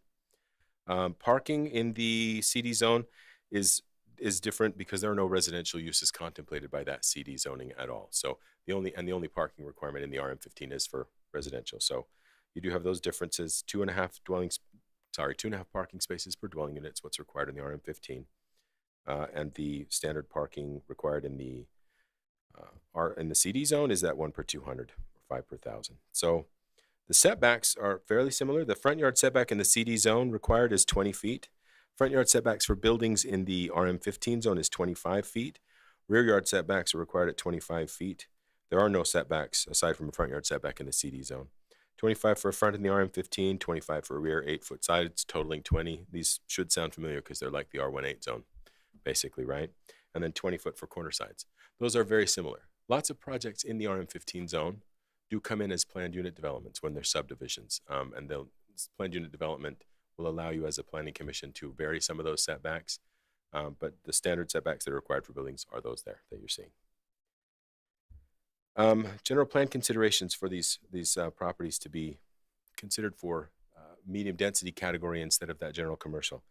We do have a couple of objectives. The neighborhood and housing element of the plan is the first one you see here. Objective 3 of the neighborhood and housing plan states to encourage housing options for a variety of ages and family size and financial levels, and the strategy would be to support a range of housing types. This would be in RM15. It's a good zone, 12 units per acre for a townhouse development. We've seen numerous of those over the last few years as a commission, as a city, and it's pretty successful in terms of projects. We're able to accommodate that acreage without huge impacts to the neighboring properties by moving things around during conditional use permit review. And we'll talk about that a little bit more in a moment as well. Another objective that is supported by the change is objective 9 there in the urban design element. Provide a mix of housing options and residential zones to meet a diverse range of needs related to lifestyle and demographics, including age, household size, and income. The strategies being ensure residential housing designations offer opportunities for a spectrum of housing types. And this is an opportunity for us to create an area, a type of housing in this area that doesn't currently exist very much. We have some twin homes down Winchester Street. We do have apartments and condos on the south side of the road there. There are apartments at Jamestown, I believe, is in this area. I've heard that somewhere in the public comments. Jamestown is in this area, right? We don't have townhomes in this area much, and they would provide a good transition from the apartments and commercial on the north side, geographic dyslexia, on the south side of Winchester Street to the neighborhood on the north. There's that very well established, I'm gonna go back to it real quick. You can see it here on this map as well as anything. This large area of well-established single family neighborhood. In supporting a change to the general plan and to the zoning, staff would be looking at this as a transition of this commercial property to medium density housing that would be less intrusive than apartments or heavy duty commercial or industrial or something of that nature. So the traffic on Winchester would be buffered a little bit, and that neighborhood can be stabilized if we're not impacting it too much with the change. RM15 presents to us a good opportunity to do that. One last consideration from the general plan, providing RM15 zoning there and the townhome project that could come from that would contribute to the goals of the moderate income housing plan that we need. The element in the general plan is chapter 9, and it does support these kind of goals by providing that housing type that's different and more affordable than the other options in the area. We do there's a concept plan that was floated. The Boyer Company met with some neighbors, and so I know this plan got out there, so I just decided to include it in the presentation anyway. This is just a concept plan, so I want to caveat that. We don't make zone changes based on plans. but it happens to be a good example of how townhomes lay out on a project. These are single units side by each, 2 and 3 stories. You can work as a planning commission, where we have seen success in these other projects, is working with developers on creating spaces that buffer residential areas that are adjacent, using that for open space or for access, for trail systems that they need to provide in any kind of a project like this. And in using lower units, no rooftop decks and that kind of thing on those adjacency lines. And putting, you can even see it just here in this simple concept plan. These thinner units are usually the taller units, the 3-story kinds of units. So there's a lot of things going on there that don't pertain to this zone change. So I want to make sure I make that clear. We don't change zones based on plans, but the concept that we're looking at is for a townhome. And I wanted to reiterate one point. That RM15 zone is 12 units per acre. And that unit count, although different things are allowed than townhomes, it supports townhomes very well in that return on investment. You don't see apartments being built in RM15 zones because the density just doesn't support it. If you look at a typical fourplex, just a fourplex in the city somewhere, if you run the density calculation on that building, it's going to be like 45 units to the acre. I know that sounds weird, but when you're looking at the acreage that it's sitting on and the number of units, that's the density calculation you get. So you can see that that's, my point is that RM15 zoning shouldn't scare you. It will be a townhome project. That's just what we see built in that zone now. Staff is recommending the Planning Commission forward recommendations of approval for both the general plan amendment request and the zone map amendment request to the City Council. Do you have any questions for staff at this point? Thank you. I think it might be too hot for questions. So is the applicant present or representative? Please come forward if you'd like, and remember, state your name, your address, and we'd love to hear from you. Excuse me, Scott Verheeren, Boyer Company, 101 South, 200 East, Suite 200, Salt Lake. I'm here with Spencer Moffett. We've been working on the project for about 2 years now, and I just echo everything that Jared said. We've been in before for mixed use development, and then the VMU have taken those both to City Council or to Committee of the Whole, and have not proceeded past that point. And then our objective now is to have the RM15 zone approved and proceed. The hope is with something close to the concept plan that we provided to staff, and that we know that you now have, and we hope many of the neighbors. I'd be happy to answer any questions you have, or now or later. Any questions for the applicant at this point? Not at this point. Okay, thank you very much. Thank you. Jared, are there any public comments we need to read in? Okay, let's do that, and then we'll open it up to public comment here. Have the first comment, the first comment we received, Scott's taller than me. That's depressing. The first comment we received is from C.C. Williams. I'm sorry, not from C.C. Williams, from Mr. Steve Blake. We received this by email and then in the regular mail. July 13th, 2022, regarding the public hearing regarding the General Commercial Village and Center's Mixed Use Zoning Amendment at the address 2 VMU zoning. I request that this be read into the July 21st, 2022 meeting. I'm deeply concerned regarding the zoning and usage of the old R.C. Willey property. I do not want high-density apartment sprawl adjacent to the existing well-established residential area where we live. High-density use in Murray and adjacent Midvale across the street already has a large number of high-density apartments in the area, which have resulted in an increase in and will add to those existing issues we have been experiencing if more high density is allowed. There's some bullet points. Higher traffic congestion on an already busy 9th East and Winchester Street. Increased crime, vandalism, trash being thrown on our property, including cigarettes and all manner of junk. Stolen cars, breaking into garage. Damage to locked vehicles not in the garage. Stolen tools in locked garage. People drunk and on drugs wandering onto the property, noise increase in the area, including speeding motorcycles, blasting loud music from vehicles, especially at night, etc., and begging. We, the neighbors, hope to maintain the high integrity of Murray's residential neighborhoods for which Murray has been known in the past, which is already slowly degrading. We believe there are better uses for that area like medical or legal offices or a small hospital.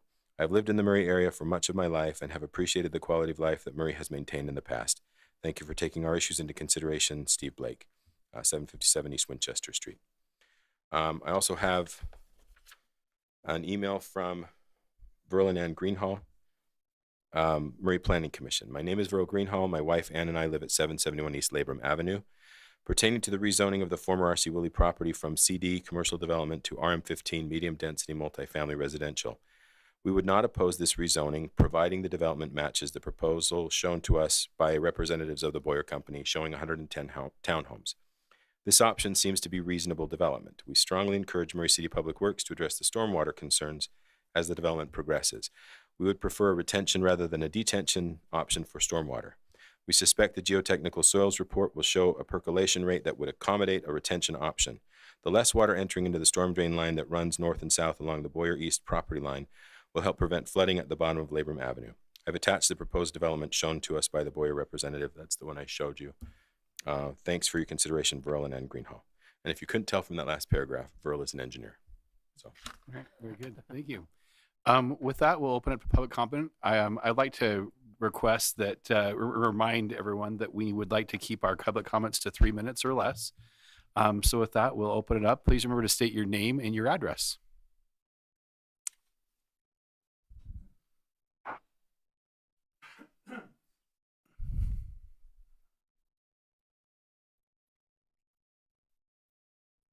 Hello, my name is Dave Godfrey, 6426 South, 900 East in Murray. And I bought some property down there and developed 4 homes down in that area. They're nice homes. In fact, one of them just resold for over $800,000. And I'm afraid if we get these apartments, all this other stuff in there, that's going to decrease the value of our homes. Plus, it's going to give us a lot of other problems with the traffic and everything else. I prefer that we maybe put them into single-family homes in there and meet the same standards I had to meet when I built those 4 homes where I live. Okay? Thank you. Thank you for your comments.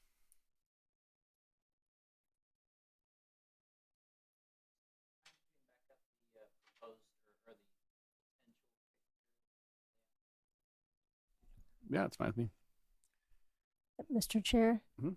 I feel, Mr. Nay, whoever. Actually, well, Don't we need to stress? yeah, I think probably. I think that this was actually very premature. This is not. We're not. What we're considering isn't this plan per se. So, I think that it would be a little bit disingenuous and put pressure on the applicant if we put too much emphasis on this. But it is entered into the public record, so please feel free to have a look at it. But I want to state that no one is making a decision based on this type of a plan. There's a whole process that has to go Right. through, and often that process requires changes in the plan, and often this isn't the plan we end up with. So, Well, so if you have comments, we'd like to please come to the podium and state your name and address, please. I'm Jeff Horn. I live on Silver Shadows Drive, 752 East, the road that is just to the north of this. Typically, apartments are kind of frowned upon by homeowners. As a homeowner, I think that people should be able to own wherever it is they live, and I think apartments are an abomination. So just to start out with that. If these are townhomes that people will buy and upkeep, I'm way more for this than anything else that I've seen so far proposed. Commercial businesses would be nice. I do think that people need a place to work. I don't know how many single family homes are there, like 3 stories, 40 feet? Is that Boyer? The applicant he'll have a chance to respond. So if you have comments, go ahead and make your comments. Yeah, kind of mixed views on that. Changing the zoning in any case, leaving it kind of for a term debate switch.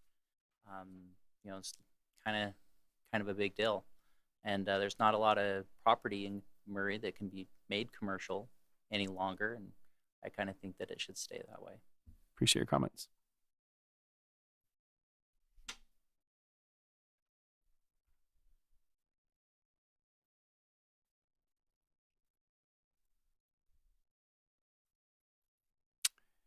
Have you received any email comments while the subject's been open? Okay.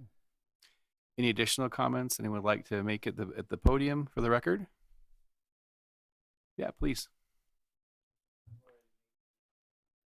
That's fine. Please remember to state your name and address. Burl Greenhall, 771 East Labrum Avenue.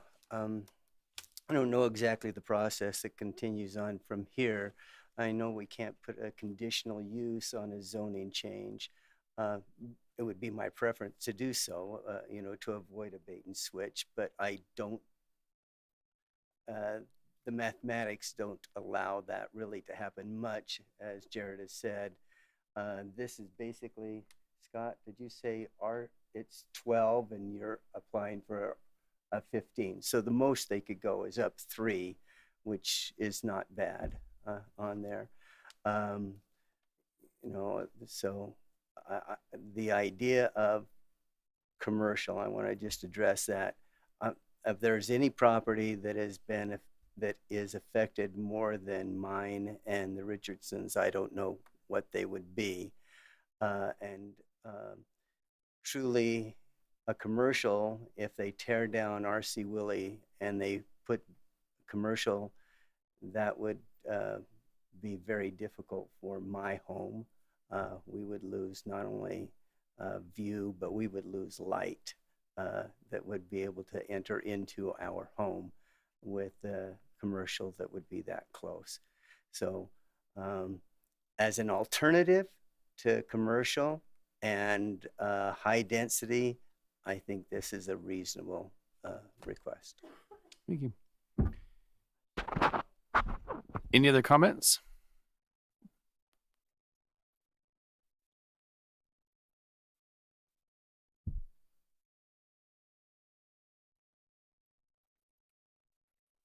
I'm John Nelson. I live 812 East Silver Shadows.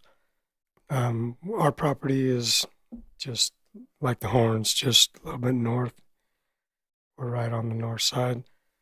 And I don't know that we'd oppose townhomes, and I don't know what the procedure is, but like Dave Godfrey mentioned, I think ownership's a big deal. So if it could be something that's put in there that somebody's going to own and occupy, it's a bigger deal. If it's something that someone with a lot of money is going to buy and then rent out, I don't like that notion at all. But I think something real nice going in my backyard that somebody wants to own and take care of. And if it's not a single family home, if it can be a townhome that someone's going to take pride in how their backyard looks or take pride in how their front porch looks, then I'm not opposed to it. I'm adamantly opposed to anything more than, I know we're not supposed to talk about the plan, but 100 townhomes in there or whatever it is. I'm more concerned about ownership. So if they want to build some high dollar, like they did down the street where they sold duplexes for $750,000 a piece, I'd love that to be in my backyard. Build something just like that. I'd take that. Build duplexes that are $1 million a half in my backyard. That'd be great. If we can't have that, let's go ahead. I'm okay with something. I just want there to be some ownership. I feel like it changes the people. If there's ownership involved, there's more pride involved. So I'm not opposed to the planning change if it means that we can get some ownership type home in our backyard. Thank you for your comments.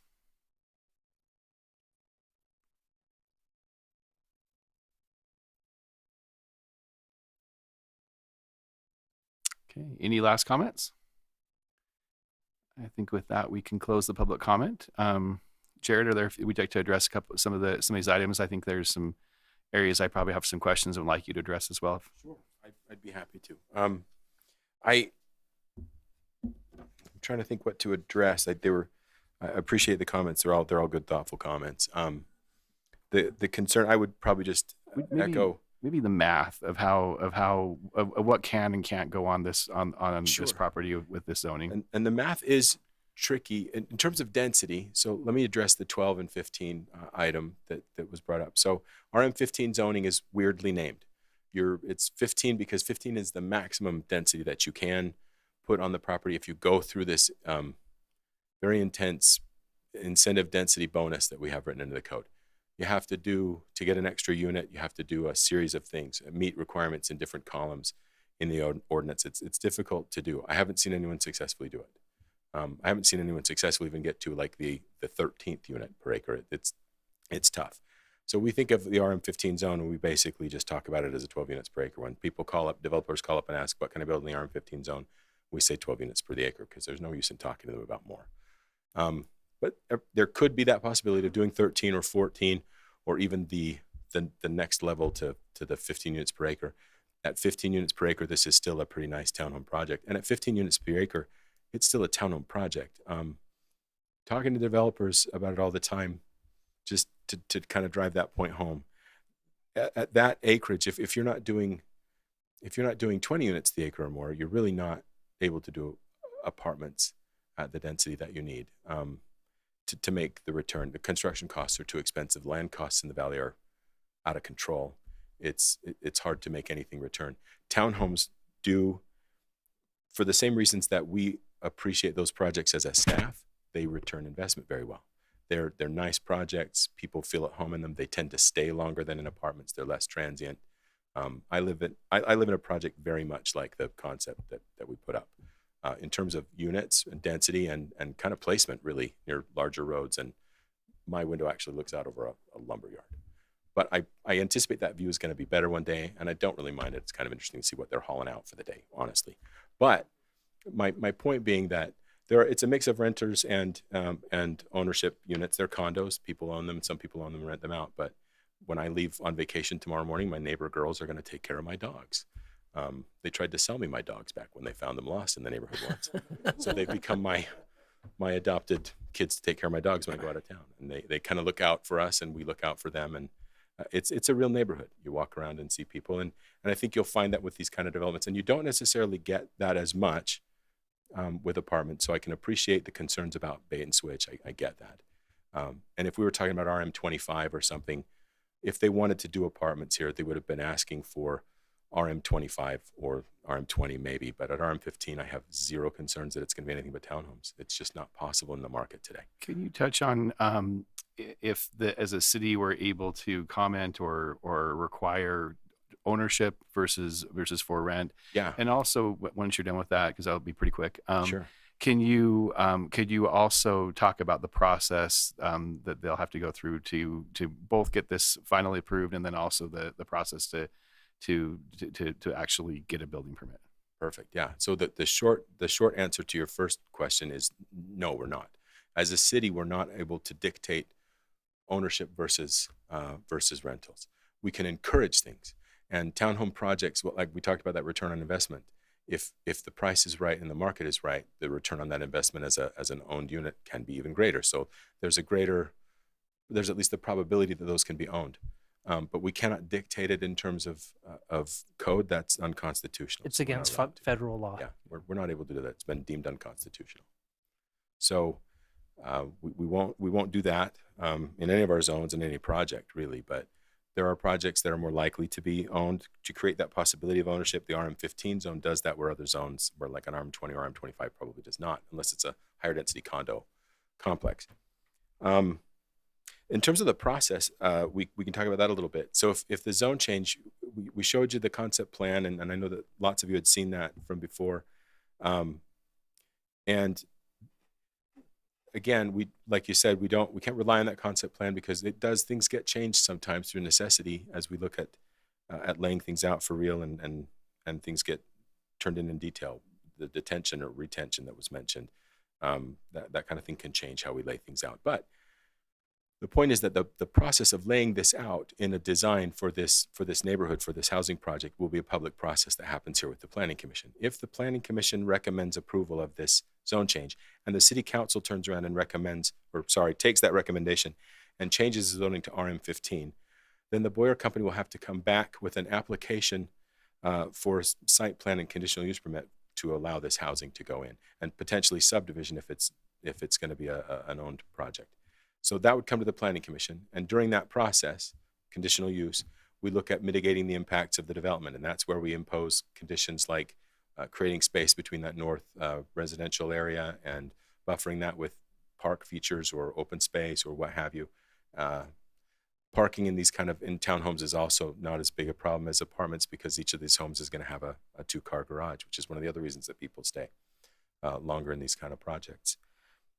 So when it's approved by the Planning Commission, whether it's a subdivision or just a simple conditional use permit site plan, that happens, and the neighbors that got noticed here will all get noticed again, so you can come out and view that process and be part of that. And then when it's approved, then we do building permits. So all told, it takes a little time, and there's still a lot of steps to go through, but the zone change is just the first of those. I've hogged all the questions. Are there any other questions from the commission for Jared? If you want to know any more about my neighbor girls, I know a few things. I think they'd mind. I was going to tell you, depending on the price of lumber, that's a very expensive view. I know it is actually every day. Get you up at 6 and get started. All right. Thank you very much. Thank you. Would the applicant like to make any additional comments or address any of the public comments?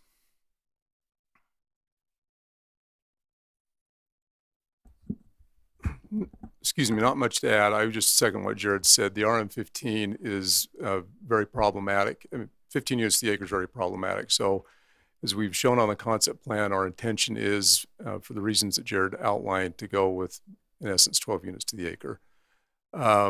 The question's also been raised about ownership versus rental. We don't know the answer to that question yet. We will determine that as we go through the process. We may not know that answer to that question for quite a while. There is an argument to be made that when there is a group that owns the entire project and can control how it's managed and how the landscaping is taken care of and all that goes with that, how the homes are maintained, there's some advantage in that. Our name will be on it. That's very important to us. We've also found that when, on occasion, these have been sold to individuals, it does become problematic, as somebody else pointed out, if the HOA is not done correctly to make sure that it's not rented out to other people or something of that nature. So we don't know is a simple answer to that question. We will figure that out. In the process, Verl did raise a good point. We're very aware of the storm issue on the west end of the property. Spencer and I were looking at each other because we hadn't thought about retention, Verl, but maybe that will work. So those are some issues we need to get through, and we have had some conversations with staff about how to address those. I think those were the only things I just wanted to comment on, and if you had any other questions, I'd be happy to answer those. Any questions from the commission? I think I just want to say that when you were here before, I voted against it. I voted against recommending for approval. And my comment was I thought that there should be more communication with the neighbors. So I'm pleased to see that it appears that that's happened. And so thank you for being here. Appreciate it. Thank you. Okay. With that, we can open to any conversation amongst the commission or discussion items. Okay. Seeing none, I can entertain a motion if there are any.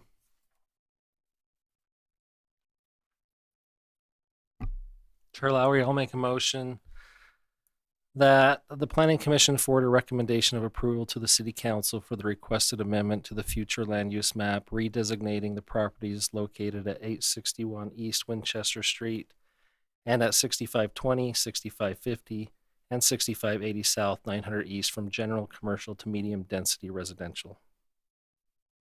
Okay, we go. All second. All right, we have a motion by Commissioner Pearson and a second by Commissioner Ney for the general plan amendment recommendation that the Planning Commission forward a recommendation of approval to the City Council for the requested amendment to the future land use map, redesignating the properties located at 861 East Winchester and at 6520, 6550, and 6580 South 900 East from general commercial to medium density residential. Jared, will you please do a roll call?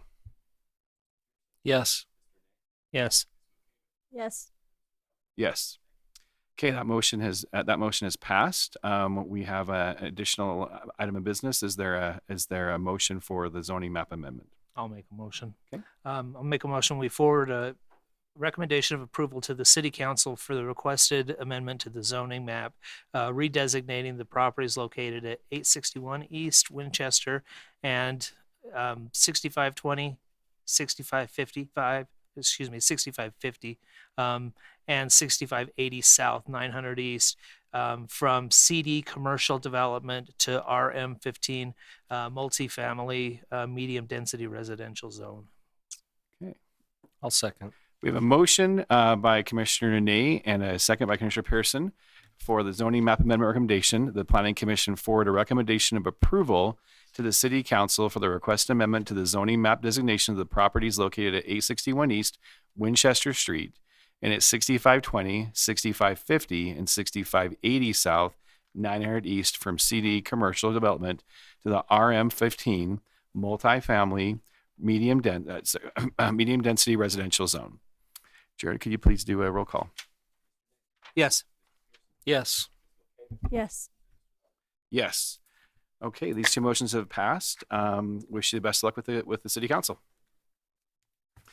Okay, we're going to move on to item number 9, which is the Fire Clay Master Transportation Plan Amendment, and Jared is going to be presenting this. All right. Thank you, and I'll try to. This is a on the surface it seems like a complicated issue, but I think I can go through it in terms that make a little more sense without some of the factors. But I want to make sure we cover all of the salient points. This is in its base form. This is a text amendment, and the reason that is because the TOD zone has design guidelines attached to them, and those design guidelines include a master transportation plan. So while the requested amendment is to the master transportation plan, it's a text amendment itself. So that's why it's listed the way it is. This is the Fire Clay Zone. We're going to be talking about the master transportation plan, and specifically we're going to be talking about the last pieces of the master transportation plan that need to happen here. And to illustrate that for you, you can see all these, before we go to the next slide, you can see all of these roads. There's Fire Clay Avenue. This is Main Street. Burke Hill Boulevard did not exist before this zone was put in place. That was all added with developments. Gilbride Avenue added with developments. All of these streets in here added with the development that have come in, and then most recently Edison Avenue. And the master transportation plan, I don't know why I have this map here, but we'll come back to it for some reason. It's probably there for something that I'll remember as we talk. But as you look at the master transportation plan that was created, it was created for this zone because there was nothing here but this industrial sort of underutilized brick manufacturing areas when the zone was created. And so to redevelop it, it was thought that there needed to be a grid put in place for mixed uses. So you can see this plan, and most of those streets have come in. This is Edison that we just talked about. And this is the existing transportation plan, the current plan that's been labeled up here. This current plan shows one more east-west connection from Burke Hill Boulevard to Main Street. These properties here we're going to talk about in a moment. Salt Lake County owns property to the south here, and UTA owns the property to the south, to the west. It's going to be a problem all night. Just get used to it. This is just to compare real quickly the current plan, the current master transportation plan. Again, there's that road we were just talking about, that final unnamed east-west connection between Burke Hill and Main. And the proposal is just to move it, and it's basically to move it from here to there. And now I remembered why I want to talk about that parcel. So we're going to go back. This is the property that's the potential development of this property right here. One of the last few in the Fire Clay area is what's driving the request to change the plan, to amend the plan. And that is largely connected to the UTA property here and the Salt Lake County property here that will also, in the near future, at some point, redevelop as mixed-use projects according to those two entities. Staff had concerns about making this change because of those properties needing to provide, sorry, I'm going to go to the new plan here, the proposed plan, because this extension of Burke Hill, to get to it and then to create that east-west extension, will happen on other properties. So in essence, what we've done is asked Evergreen Development, the applicant in this case, to get UTA and Salt Lake County on board with an agreement in the future here. We haven't got the agreement because it takes those kinds of entities a long time to make those agreements, but we have letters of support that were in your packets from those two groups supporting that this would happen in the future. Evergreen will participate in the installation of the improvements for these roads, but the land for the roads is largely going to come from these other entities. That lets Evergreen develop this property, the last piece that can be developed there, and we can Also, one of the staff concerns, we can go through these really quickly. Let me go back to this. There are benefits to doing this and there are issues. Let me go through the issues first and we'll go back to the benefits. A couple of issues that staff identified was that participation by UTA and Salt Lake County. We're concerned that they need to be on board if this is going to be a success, because we don't want to never get that east-west connection or that extension of Burke Hill. So they've agreed that they'll supply those letters of support, and they're on board for developing those properties. We've had meetings with them as staff. We know that that's their intent, but we want to see that documented. Evergreen was able to supply those, so we're recommending approval. One of the other issues was that public services then, without this current extension, if this property is developed, I'm sorry, I'm showing the wrong property. If this property is developed without the extension right now, they can get to their property, into their property and use it, but there's no way for public services to effectively get to them and provide the emergency services. So we've asked them to provide a temporary turnaround during the time that they would be without that extension. They were able to get agreements with Salt Lake County to provide that kind of turnaround, shown in this plan here. So until Burke Hill is developed, there would be a temporary access and turnaround granted for emergency services so that we can get to that property and serve them appropriately. The other concern that staff had was that if this property or if this potential road was moved to the south, it might impede, there's good pedestrian access with a road like that coming out to Main Street. The applicant will ask them to provide a pedestrian access between their building and the Metro Phase 2. So there'll still be a pedestrian access, although not a vehicular access between those projects. The benefits of doing this, and the reason that we're supporting it as staff, is that the non-conforming property here that's currently, that's the other reason I wanted this map. I remember all the things now. This property is currently being used in a non-conforming manner. So it's RV storage, pre-sale for for the Paris RV lots. So they bring in RVs to this area to clean them up and get them ready for repairs, assess what they need basically, and then move them over to their lots where they do maintenance and get them ready for sale.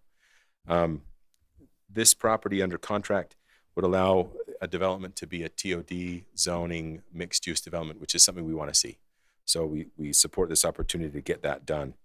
Another benefit that we see with this is that extension of Burke Hill Boulevard, UTA and Salt Lake County were not talking about developing their properties in real mixed use ways, and now they are. And so although we had it in our master plan, we had given up hope that it was ever going to really extend past that originally planned connector that we're talking about moving. With that change, and this extension, we get better access and better developments when they do develop mixed-use projects on the UTA and the Salt Lake County projects. They get higher densities and they get better pedestrian access to tracks. They get better circulation overall. The one issue that we lose in this is that this roadway moving out to Main Street, this is far enough away from 45th South that it's a better vehicular access for the area. This one is not as good a vehicular access, and engineering. The engineering department was concerned about that in the move, but these other benefits we feel like offset those concerns, and now we're recommending approval as staff.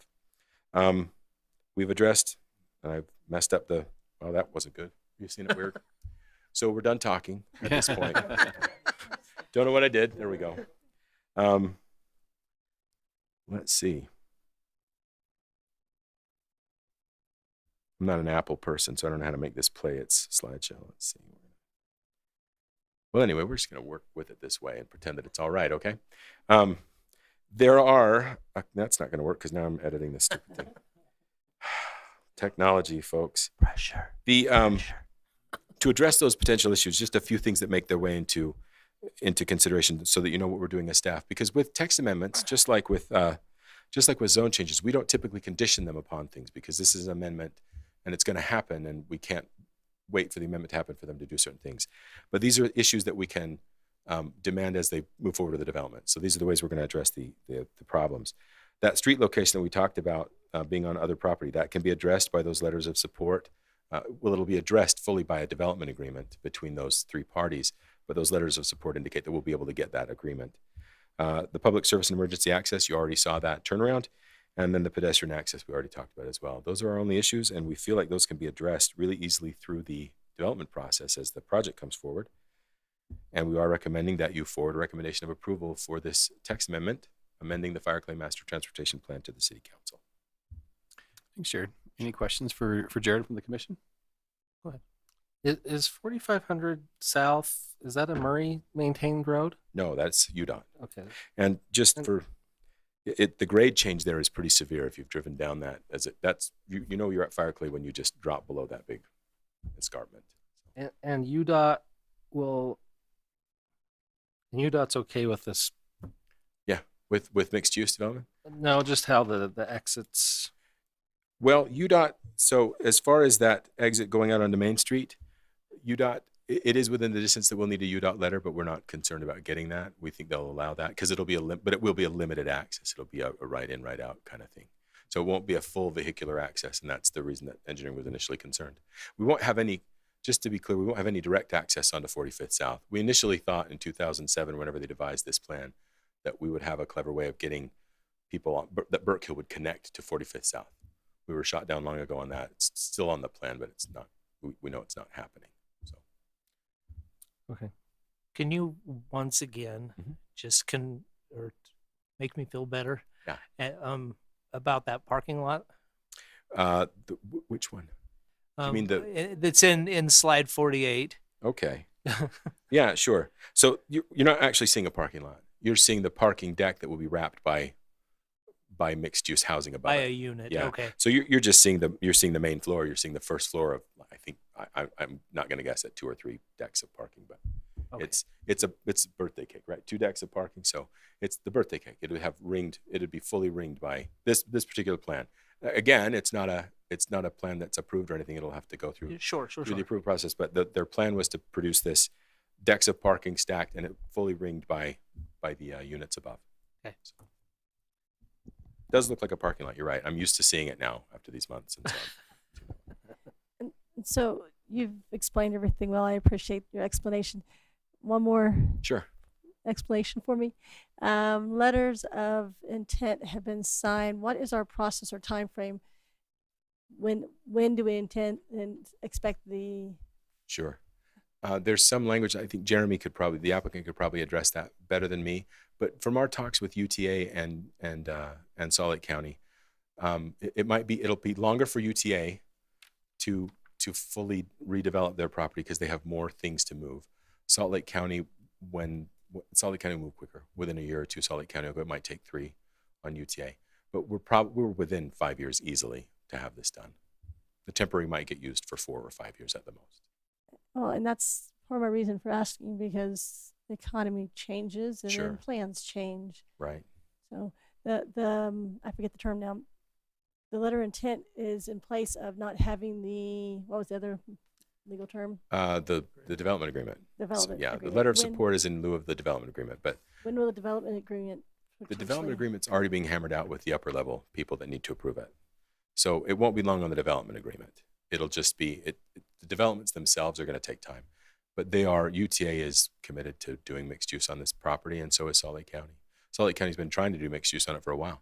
This will facilitate the development sooner than later of the Salt Lake County property because they don't want to be limited to 100 units, and they need a second access out, and they can't get it without Burke Hill. With his temporary access, they'll have a second access out, and they can get forward on their property right away. So they'll move sooner than later. And I know they have plans that I can't talk about, but they have plans to move as soon as they're able. So UTA will take longer. They have facilities to move, but they're committed as well. But this road's an incentive. Yeah. Those things that occur. Yep, exactly. Okay. Any other questions? Thank you, Jared. I don't know if I've just fully adjusted or if the air conditioning actually kicked on, but pay attention for a minute and see if there's a consensus. It was my fanning. Yeah. If the applicant's here, please step forward and remember your name and address, please.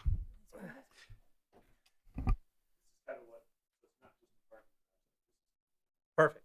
Awesome. I'm hoping, can I use your mouse or your computer? It's having a heat stroke. Yeah. Oh. That's okay. If you have. Okay. Oh, here it is.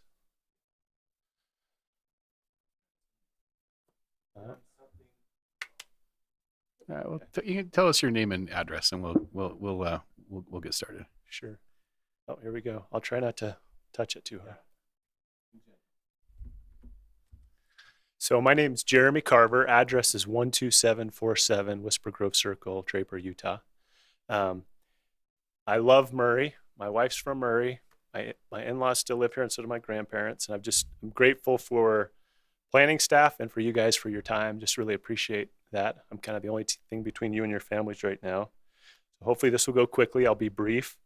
But just to give a little bit of history on this, I don't know if you guys have driven along Main Street. About 20% of the time I've driven it, I've gotten stuck behind one of these RVs. They're getting towed on a very slow machine that backs up traffic. So I have an agreement with the church and with Paris RV, basically to swap properties. Their properties end up both being 1.94 acres. So if you look on this, let's see if I can make this work or not. But if you look on this, you can kind of see that Paris RV site is basically the missing piece. They own both sides of Edison. So they own a huge property and they just have one piece that's missing. And so they're really looking forward to consolidate their operations. They contribute greatly to the retail tax here. They've, recently opened up another facility in Pesa, and they say they're the #1 RV sales in Utah. I haven't confirmed that independently, but great business. And so I think it'll be a win-win for both groups, because this is on the TOD side. Across the street is not the TOD. And so it'll bring what's intended for this area and consolidate their operations. The other thing that I feel like in this TOD area, I've looked before. I was looking at potentially acquiring some apartments here, and I didn't know how to get into it. And that's primarily because I think as you're going along 45th South, on the corner there, you have that Salt Lake County property, and it's just abandoned, run down. And that's really the entrance and the face of the TOD area. They had a developer over a year ago that was trying to proceed with doing an apartment development. And they were basically stonewalled because they didn't have the kind of access that they needed. So they're very eager to work with us, which is great. They're very busy. But they have plans already in place. And so what they're doing is basically they're allowing us to use their land, and we're paying for the road and the improvements. So it's kind of a win-win again for both of us. And we're working with UTA as well. If you look at UTA's property, I don't know if you can see my finger here. Yeah. So this building here is fairly permanent. That's for people with disabilities. And they like having it right by the tracks. So this one will take a while to move, but they really want this area redeveloped. So this area in here is just basically used as storage, repairs.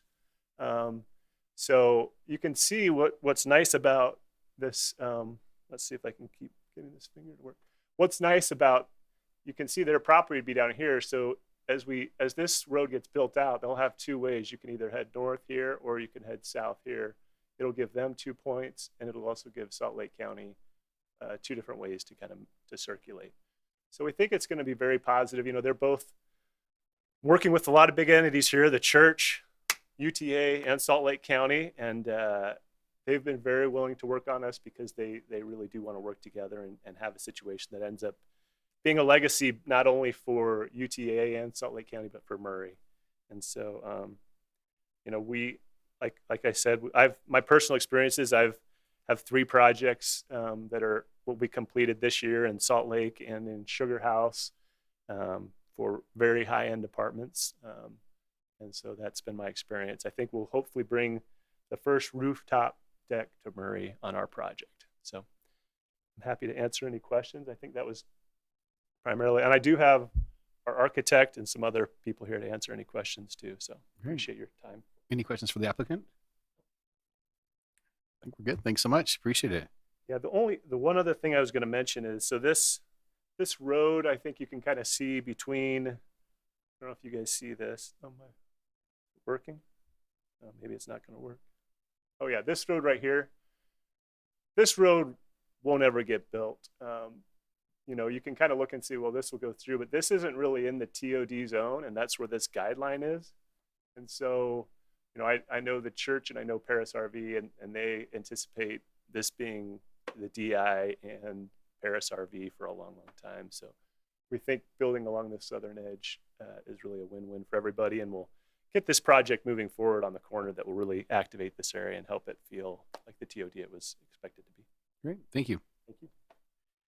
All right. Do we have any public comment? Was there anything that any come in previously we read into record at all, or? Okay. Make one last offer for public comment, and if there's not any, we'll close up the public comment section. Very good. Jared, anything you want to add, or any questions for staff from the commission? Okay. Probably turn it off by accident in the process. But no, yeah, we're excited. Lots of these kind of notices go to affected entities like Salt Lake County and UTA and Wasatch Regional and places like that. So we've been talking about this kind of thing with all the kind of people that got notices of the agenda. So that's probably Great. Is there any discussion amongst the commission about this item? Okay, we can entertain a motion then, if there is any.